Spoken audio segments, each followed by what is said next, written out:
Hello from Boulder City, Nevada. Although this is less like a city and more like a small town just outside of Las Vegas. Now, this is called Boulder City because it was named after the Boulder Dam, which you might know better as the Hoover Dam.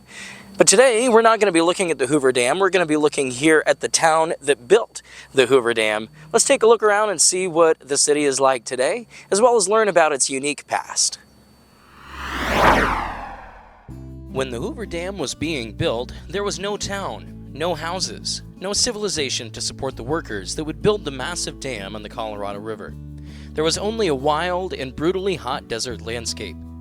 The first people to arrive on site set up a settlement that would be called Ragtown, consisting of rudimentary shacks and tents made from whatever materials they could find. A town would desperately be needed to house the thousands of workers flocking from all over the country to work on the Boulder Dam project. So, the Bureau of Reclamation and Six Companies, Inc., the joint venture that was building the dam, designed and built Boulder City, beginning in 1930, making this one of the only towns in the United States that was completely planned by the federal government. The Bureau had a plan to use irrigation to make the town an oasis of green in the middle of the desert, and included enough housing for about 5,000 workers, with various sized houses in different locations, meaning that where you lived was based upon your rank at the worksite. The town would become a federal reservation for the dam construction workers, making this a federally condoned company town.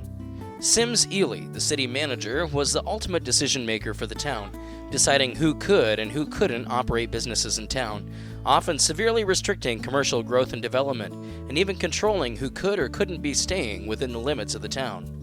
Visitors needed a permit just to enter town by way of a gatehouse beginning in 1932. In 1959, the government finally relinquished control of Boulder City and the town would finally be incorporated.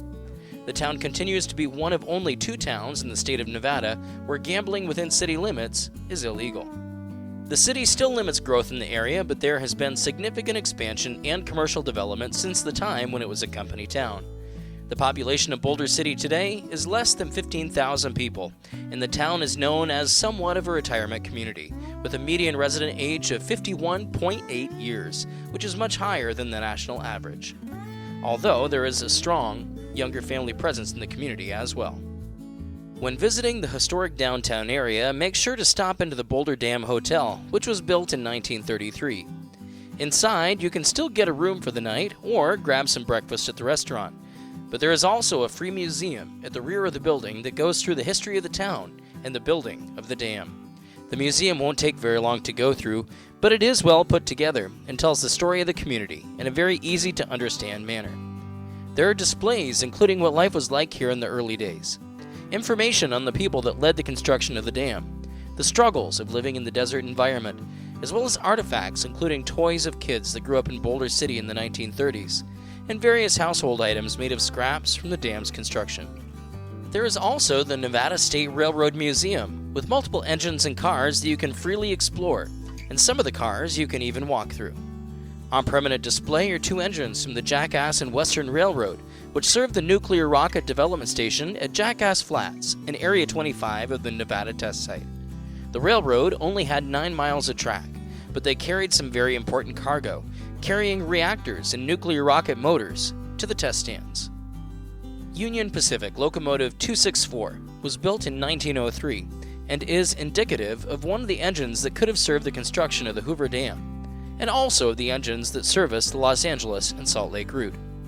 The Pacific Lumber Company Locomotive 35, made by Baldwin, was built in 1925 and is an example of the kinds of heavy equipment used in the logging industry of that day. I was told that there are currently talks to possibly trade this engine out with one from California, so I'll be watching to see if that happens. There are also some old Amtrak engines on the property, including engine 231, which was a regular puller on the now defunct Desert Winds line that ran between Los Angeles, Las Vegas, and Salt Lake City. There are also lots of rail cars to see, including the Ellesmere, which was a private car designed for the president of the Wagner Palace Car Company, Dr. William Seward Webb. Built in 1899 primarily for use between Chicago and the West Coast. This was originally an all-wood car, but a partial steel underframe was added in 1915. The French Merci boxcar is a small boxcar sent and filled by France as a thank you to the American help and aid in World War II. There were 48 of these cars in all, one for each state at that time. This is the Nevada car. Showing what life in a postal rail car was like, the Railway Post Office 2314 is available for you to get on and look through, including the post boxes, mail sorting areas, and even a toilet on board. This car was built in 1911 and remained in service and delivered mail for decades. Union Pacific Caboose 3505 was built in August of 1882, and you can still get in the caboose and take a look around. It is definitely a step back in time to step on board this beautiful old caboose. This is one of the last surviving wooden cabooses of this kind. The museum is working hard to bring in new exhibits, and I believe they are also in the works of putting together a museum building, not just the open-air museum that is currently there. I can't wait to see the growth of this fantastic railroad museum.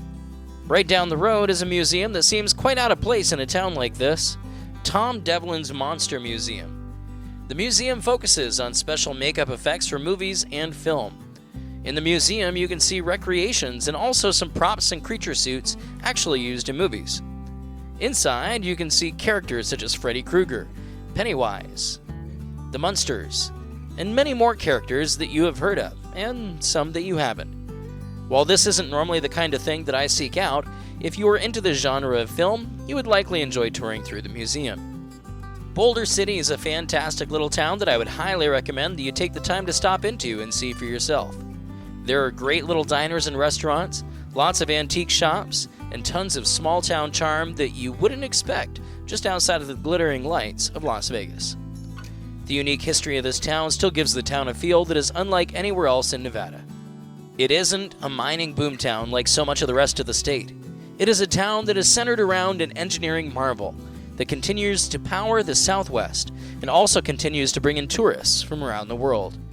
When you visit the Hoover Dam, don't forget to visit the town that was created to build it, Boulder City. We'll see you next time, somewhere else, down the road.